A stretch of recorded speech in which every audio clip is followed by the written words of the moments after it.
વડોદરા શહેરના વાઘોડિયા રોડ પર મેઘાનગર સોસાયટીમાં રહેતા પ્રેરણાબેન દ્વારિકેશભાઈ શાહ નિવૃત્ત જીવન ગુજારે છે. તેઓએ પોલીસ ફરિયાદ નોંધાવી છે. 27 જાન્યુઆરીના રોજ બપોરના સમયે હું અકોટા સયાજી ગૃહ ખાતે મારા સંબંધી દ્વારા કથા રાખવામાં આવી હતી ત્યાં ગઈ હતી.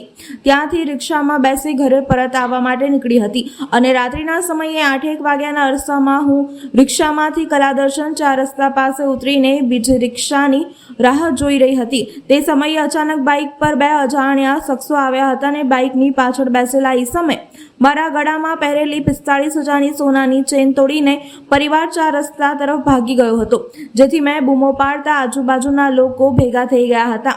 તે ઈસમો કઈ બાઇક લઈને આવેલા હતા તે મેં અંધારામાં જોયું ન હતું. અમારે કુટુંબના લગ્ન પ્રસંગમાં બહારગામ જવાનું હોય, જેને વખતે પોલીસ સ્ટેશન ફરિયાદ કરવા આવેલ ન હતા. પાણીગેટ પોલીસ દ્વારા ચેન તોડી ભાગેલા ગઠિયાઓને ઝડપી પાડવા તજવીજ હાથ ધરવામાં આવી હતી. વડોદરા શહેરના ન્યૂ VIP રોડ પર પંચમ ડુપ્લેક્સમાં રહેતા શકુંતલાબેન ચંદ્રકાંતભાઈ પરમારે ફરિયાદ લખાવી છે.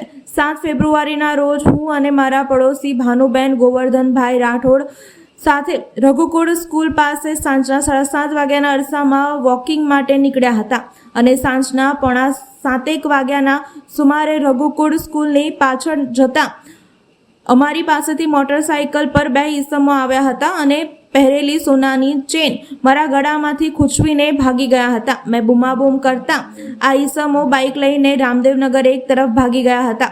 બપોરે પોલીસે વૃંદાવનથી ફરિયાદ દાખલ કરાવી અને બાઇક સવાર ગઠિયાઓની શોધખોળ હાથ ધરવામાં આવી હતી.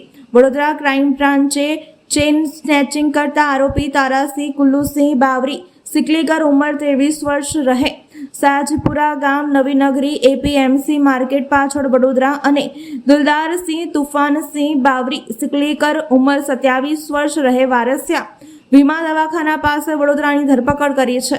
આરોપીઓએ વડોદરા શહેરના કપુરાઈ, વારસિયા, બાપોદ અને પાણીગેટ પોલીસ સ્ટેશન વિસ્તારમાં ગુનાઓ આચર્યા હતા.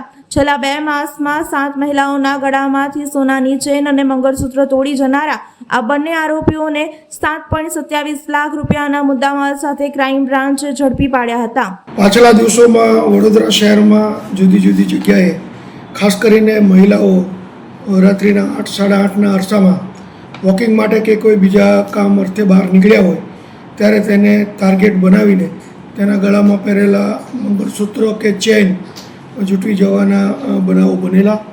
અમારી ક્રાઇમ બ્રાન્ચની અલગ અલગ ટીમ આ બાબતે હ્યુમન સોર્સિસથી ટેકનિકલી અને CCTVના આધારે આ ટીમો કરી અને ગુનેગારોને શોધવા પાછળ પ્રયત્નશીલ હતી, જેમાં ગઈકાલે અમને સફળતા મળી છે.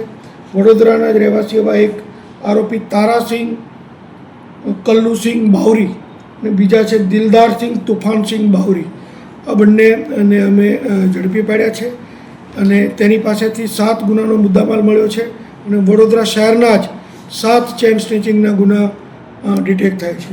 એ ગુના જોવા જઈએ તો કપુરાઈ પોલીસ સ્ટેશનનો એક ગુનો છે, વારસિયા પોલીસ સ્ટેશનનો એક ગુનો છે, બાપોદ, કપુરાઈ, પાણીગેટ વગેરે પોલીસ સ્ટેશનના બીજા ગુના મળીને ટોટલ 7 ગુના ડિટેક્ટ થાય છે.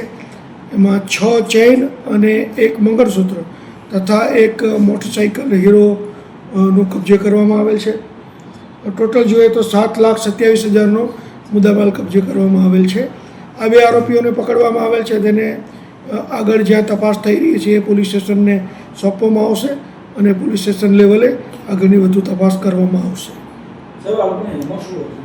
આ લોકોની એમો ખાસ કરીને મહિલાઓને ટાર્ગેટ બનાવવાનો એમો હતો અને ખાસ કરીને જે 8, 8:30ના અરસામાં પોતે મોટરસાઇકલ લઈને નીકળતા જે તારાસિંહ છે અને બીજો આ જે દિલદારસિંહ છે, એ બંને એક મોટરસાઇકલ ચલાવતો હોય તો બીજો માણસ પાછળથી મહિલાના ગળામાંથી ચેન ખેંચી લેતો અને ભાગી જતા. ઘણા કિસ્સામાં એવું પણ બનેલું છે કે મહિલાને ટાર્ગેટ કરતી વખતે એક આરોપી નીચે ઉતરી જાય અને બીજો આરોપી આગળ મોટરસાઇકલ લઈને એની રાહ જોતો હોય.